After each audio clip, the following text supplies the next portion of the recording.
I am Ferdinand Marcos, and I am the President of the Republic of the Philippines. I stand today on behalf of 110 million Filipinos. Hello people and hello universe, it's me again. Shoutout po sa inyo mga kababayan, especially sa mga Marcos loyalists and supporters. Siyempre sa buong mundong mga Pilipino kung saan sila man naroroon. Nakikita nyo guys, yung nakikita ko, siyempre, yung mga gabinete ni Pangulong Marcos Jr. Kung ano man ito, mga kababayan, basahin po natin at pakinggan po natin ang press briefing, no, ng Malacanang Palace with Secretary Pais. Nako, mga kababayan, maganda ito. Malamang maraming manggagalaiti dito kay Pangulong Marcos Jr. at maraming matutuklasan or mabubuking. Maganda itong moves niya, mga bes, ha? Gustong gusto ko ito, ha? Para naman guys ay maiwasan yung mga salot sa lipunan na nagpupundo galing sa iba't ibang bansa. Nako, sino kaya ang mga yan? Ano? Hindi natin alam. So anyway guys, pakinggan ay basahin ko ng bahagya ito guys at pakinggan nyo ang press briefing. Ha? Ipapaliwanag ni Attorney Matthew. So ano ito? Ayan guys, oh. Diba? Sabi guys ng presidential ano guys, communication office, which is ang PCO. Agay. Nako, lagot, ha? Pinagutos ni Pangulong Ferdinand R. Marcos Jr. sa Anti-Money Laundering Council, ang EMLC, at ang iba pang ahensya ng pinalakas na implementasyon ng Executive Order number 33 upang tuluyang matanggal ang Pilipinas sa global money laundering gray list ng Financial Action Task Force. Wow, social. Nako. Wala nang sustento yung mga ano diyan guys, ha. Yung mga terorista na nandito, pinapundahan ba ng ibang ano guys, ha, mga ibang bansa? Ay, hindi ko alam guys. Nagtatanong lang din naman ako. Sabi po dito guys, sa sectorial meeting, tinalakay ang pagsasaayos ng finance entities, pagpapaigting ng money laundering, investigation at mahigpit na pagpapatupad ng cross-border measure. Nakaw, lagot kayo. Agay, wala na kayo sustento yun, ha? Sabi pa dito guys, ha? Makatutulong ang pinabuting aksyon laban sa money laundering, terrorist financing, at bulk cash smuggling upang maiwasan ang blacklisting na nakakaapekto sa overseas Filipino worker. Magandang hakbang ng Marcos administration ito. Tingnan nyo guys, ha? Alam na alam ni Pangulong Marcos Jr. kung saan banda ang dapat ayusin. Agay. Sa mga nagdaan ng mga administration, walang ganito guys, ha. Pinapabayaan lang. So ngayon, talagang iba talaga pag matalino, di ba? Marami talagang alam na gagawin para lang sa kapakanan ng bansang ito at syempre sa mamayang Pilipino. So anyway, mga kababayan, ano ang kasapalagayan nyo dito? So comment lang kayo mga bes, ha. Itong magandang hakbang ng Pangulo. Wow, Executive number 33, agay, upang matanggal ang Pilipinas sa global money laundering gray list ng Financial Action Task Force. Nako, ano kaya sasabihin ng ano nito guys, ha? Yung mga makabayan bulok. So yun guys, panoorin nyo po ang press briefing ng Malacanang Palace with Secretary Pais at Attorney Matthew. Ito na. Magandang umaga, Malacanang Press Corps, and welcome sa ating press briefing ngayon araw, January 2, at Happy New Year sa inyong lahat. During the sectoral meeting this morning, led by President Ferdinand R. Marcos Jr., the Anti-Money Laundering Council gave updates on the status of the Philippines in the Financial Action Task Force Gray List. The country was placed under the FATF Gray List in June 2021, and since then, the Marcos administration has shown high-level political commitment to meeting the concerns of FATF by strengthening the effectiveness of the country's anti-money laundering and combating terrorism financing system through EO 33 in June of 2023. Nako. At the meeting, the President gave a directive for the Anti-Money Laundering Council and concerned government agencies to ensure the implementation of action plans. And to give us more details on this, we have with us the AMLC Secretariat Executive Director, Attorney Matthew David. Good morning, Attorney David. Good morning, Daphne.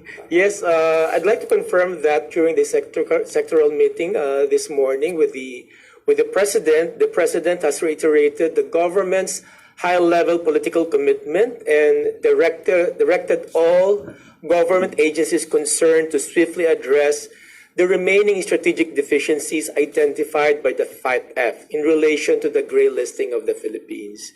The Philippines is aiming to address all these deficiencies within 2024 and to trigger the exit process from this FATF gray listing. All agencies have expressed, in fact, during the meeting, their commitment to address the deficiencies and are implementing measures to strengthen our AML-CTF or anti-money laundering, combating terrorism financing system in the Philippines. Wow. And everybody believes we are on the right track, and the President has commended the work of different agencies of government. The President also directed the agencies of the government to continue with their actions and to continuously sustain good coordination among themselves between the law enforcement and other government agencies. Okay. Thank you for that brief briefing. Do we have any questions now from our audience? Katrina Domingo, ABS-CBN. Sir, good morning. Sir, can you enumerate the deficiencies that the Philippines incurred since 2021? Yes, we have originally in 2021, June, we have 18 recommended action plan items. But right now, we have a remaining of 8 action plan items remaining that we have to address. Some of these action items, medyo marami po sila. Some of these action items, I will just summarize in 5. One is regarding effective risk-based supervision of DNFBPs. DNFBPs are designated non-financial businesses and profession. That includes lawyers, accountants, jewelry shops, casinos, real estate developers, and brokers, among other DNFBPs. And the one in charge with this action item is the AMLC, for DNFBPs, and for the PAGCOR, it's the casinos. And there's a need to increase the registration with the AMLC of these DNFBPs. Kaya nga we're encouraging all lawyers, accountants, and jewelry shops, and real estate developers, and brokers to register with AMLC and to perform their obligations as covered persons with the AMLC. For another action item is as regards AML-CTF controls to mitigate risks associated with casino junkets. And the one in charge with this is the PAGCOR. Casino AML-CTF regulators like PAGCOR should ensure that casinos are able to conduct customer due diligence on both the operator, the junket operator, and individual junket players. And of course, if the casino violate any of the rules and regulations of the AMLC and the PAGCOR, they must impose or enforce penalties or enforcement actions on the casinos or the Hala, lagot kayo. Another action item that we have to address in relation to the gray listing of the Philippines is regarding enhancing and streamlining of access to beneficial ownership information. Tinatawag namin itong BO information, and taking steps to ensure that the BO information is accurate and up-to-date. The one in charge with this action item is the SEC.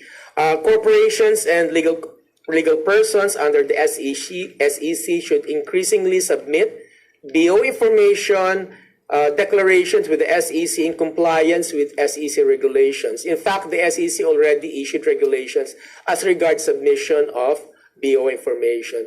And LEAs, or law enforcement agencies, should request BO information from the SEC as regards their investigations. Another action item is demonstrating an increase in the money laundering and terrorism financing investigations and prosecutions in line with the risk of the Philippines. The agencies involved with complying or addressing this deficiency is the AMLC, the law enforcement agency, including the Philippine National Police, the PDEA, NBI, NICA, ISAF, DOJ, among other law enforcement agency. Medyo mahaba-haba po itong listahan na to, pero what the FATF is looking for is that we should increase our money laundering investigations as well as terrorism financing investigations and prosecution in line with our risk. Another action item, which includes at least two action items po, we should demonstrate, one action item na pala to, we should demonstrate that cross-border measures are applied to all main seaports and international airports in the country, including the detection of false declaration of currency and confiscation action resulting therefrom, with particular focus on high-risk activities in line with the risk profile of the Philippines. The agency involved with complying or addressing this issue is the BOC, Bureau of Customs. Since Bureau of Customs is the one requiring assist or implementing the distribution of foreign currency and customs declaration in all our seaports, international seaports, and airports. And they must also not only distribute this foreign currency declaration form, but also they must show that there increased detection of false declaration and make the necessary corresponding confiscation actions.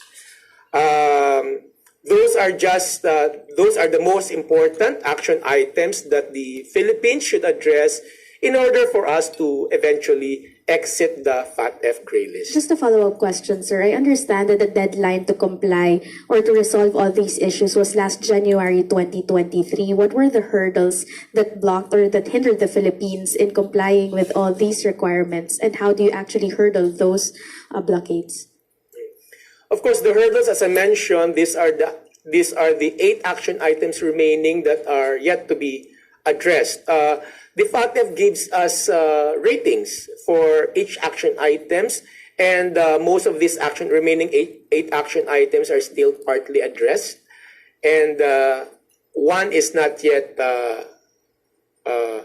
not properly addressed. And the most challenging action item is regarding terrorism financing prosecution. We need to file more terrorism financing cases. And the one in charge with complying with this action item is the law enforcement agencies, including the AMLs.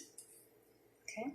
Maricel Halili, TV5. Hi, sir. Magandang umaga po. Sir, why is it important for us to address these deficiencies of FATF? Ano ba yung magiging epekto nito if hindi natin siya na-meet?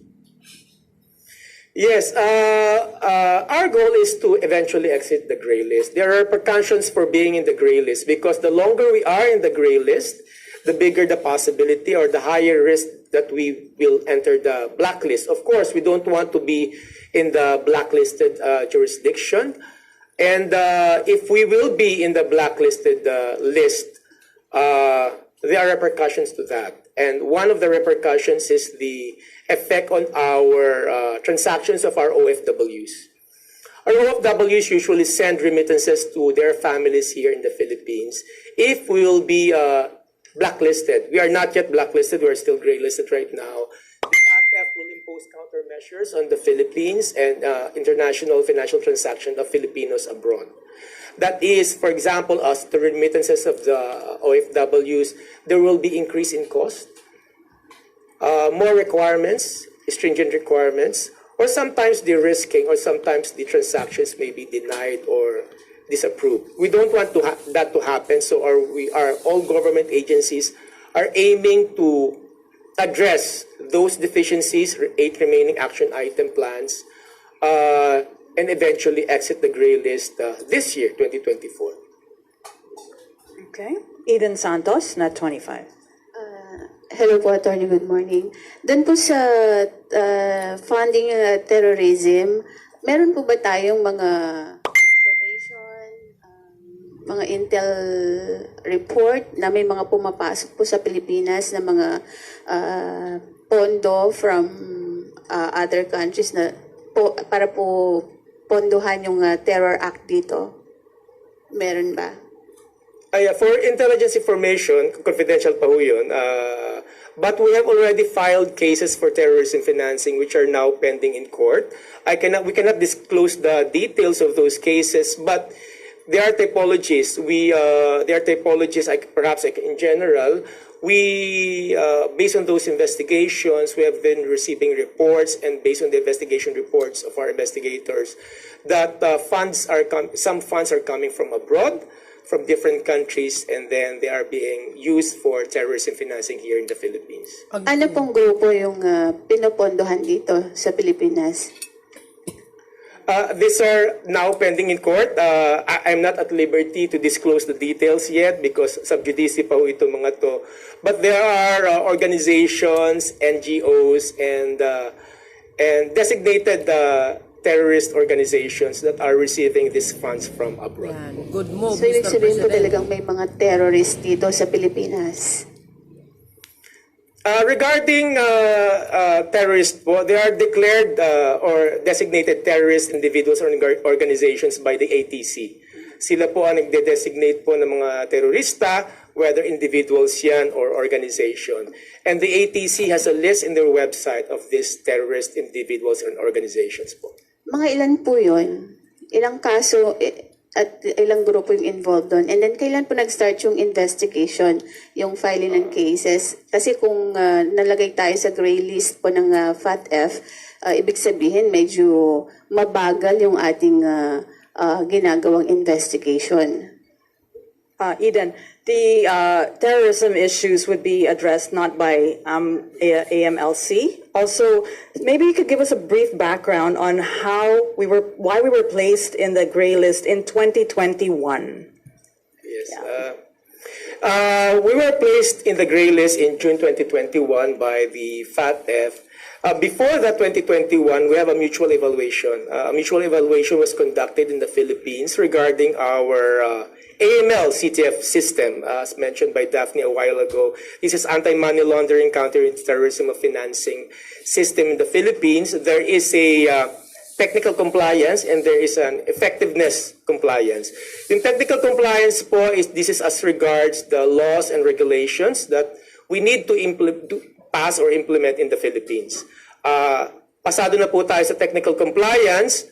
Yung mga batas po natin na napasa noong time na yon ay yung Anti-Terrorism Act, amendments po sa Anti-Money Laundering Act as amended, among other rules and regulations and laws. Pasado na po tayo sa technical compliance. Ngayon, the FATF gave us 18 recommended action items which we should address. 18 po, as I mentioned a while ago, to measure and assess the effectiveness of the rules and regulations and the laws that we have passed. Right now, we have 8. As I mentioned a while ago, sinamarize ko po yun, yung 8 action items po na yun. That's the history of the gray listing of the Philippines. And in June 2021, the FATF found that we have still strategic deficiencies out of the 18 recommended action item plans that we have to address.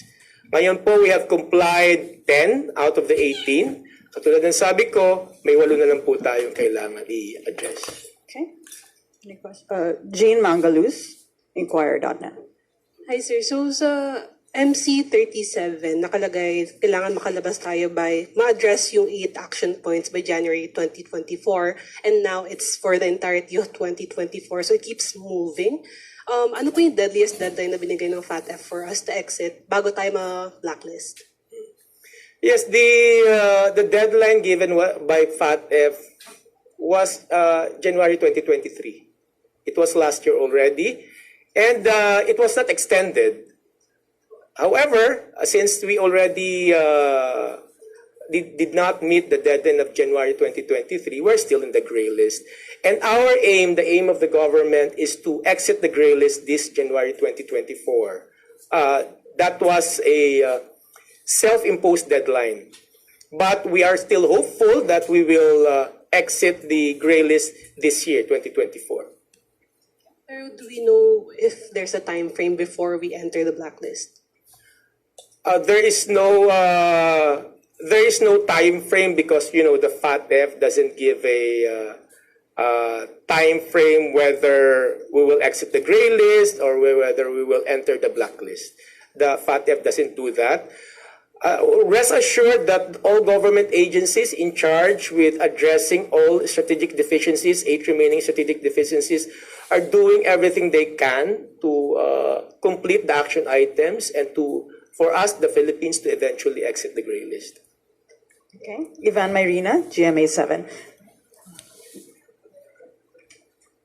Attorney, good morning. If I may backtrack a bit, can you just please explain to us what the listings mean? Pag blacklisted ka ba, does that mean you're a money laundering haven? And if you're in the gray list, you're a few degrees lower than that? Please explain it to us.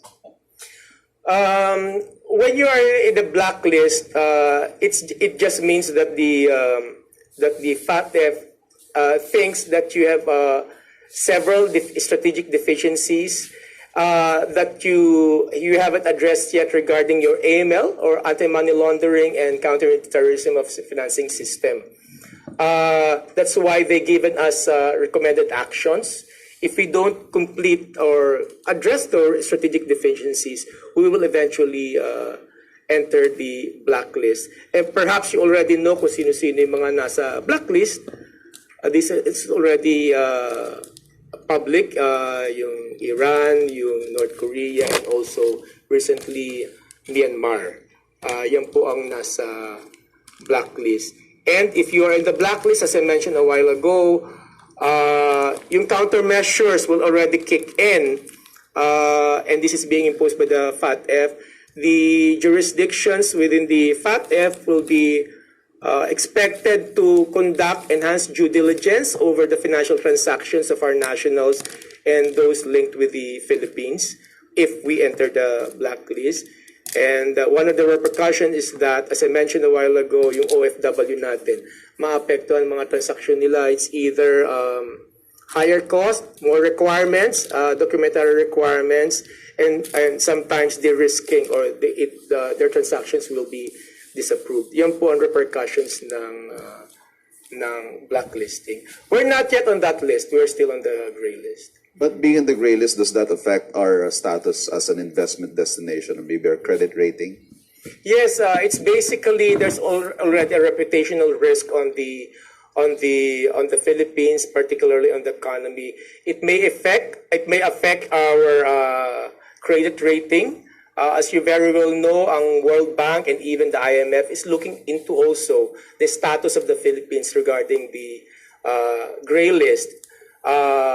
Also, it might also affect foreign direct investments in the Philippines because if you don't exit the gray list, they might think that our AML CTF system is not adequate enough or sufficient enough or strong enough as regards money laundering and terrorism financing. Thank you. Okay. Eden Santos again. Attorney, din lang po sa anong action plan ng gagawin natin para yung mga possible na mga terror funds hindi po makapasok sa Pilipinas? Yes, we have 3 action items regarding terrorism financing. Nabanggit ko nga kanina, meron tayong action item on terrorism financing identification. It means that the law enforcement agencies and also the AMLC will have to identify kung sino yung mga persons of interest or possible terrorists or terrorism financiers. Pangalawa, the law enforcement agencies also should investigate terrorism financing. And also, eventually, after investigation, they should prosecute and file cases for terrorism financing. 3 action items po ito na we need, or the law enforcement agency will have to address eventually as part of our goal to exit the gray list. Okay, last question, Jean Mangalus. Attorney, do you have the number of convictions of money laundering here in the Philippines? Kasi the last one here says that it's 55. Right now, I don't have the figures right now, but there is already several money laundering cases and convictions for money laundering cases. And also, we also have convictions for terrorism financing also recently. Okay. Okay. Happy New Year. Okay, Ann Soberano, Bamborajo. Attorney, ask ko lang, may na-monitor ba ang AMLC this year na may pumasok na terror funds dito sa Pilipinas? Thank you. I believe po I cannot answer that question yet because any intelligence information po is confidential po with the AMLC kasi dun po sa Anti-Money Laundering Act, any information that comes into our possession by virtue of our office is confidential until we file the necessary case po regarding... Pero may intel report. May intel report po kayong natanggap. Yun na lang po.